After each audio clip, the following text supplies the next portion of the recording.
You wanna guess the color of my underwear? You wanna know? Ano nga ba yung pinakikinggan mong mga kanta? Pinapakinggan ko yung mga ng Drag Race.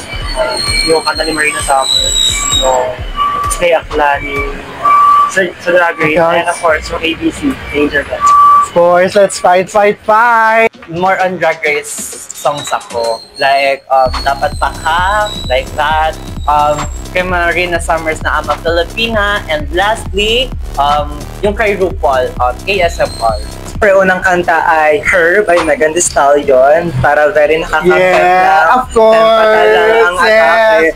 Call Me Mother by RuPaul. Siyempre, hindi natin kakalimutan. And lastly ay sa Stuff from Drag Den Philippines.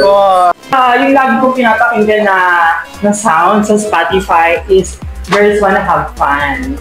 Kasi naniniwala ako na trans women is a woman. So kaya kami, after kong mag-engage sa community, syempre may buhay din ako. May buhay ako na gusto ko, masaya ako. So every Friday kung kailan schedule ko, nagpa-fun ako sa bar. Especially with my friends. Ayun.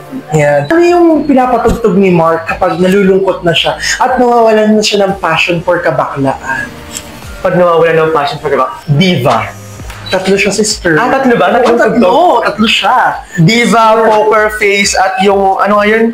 Yung Who Run the World Girls. Who Run the World. Ayan. Yeah. Habol ako. May habol pa daw. Don't forget to like our page, Magaywa Equality Official. And of course, Equality Desk, and also Empower Your page natin. Of course, the Project Unite and We Transpire.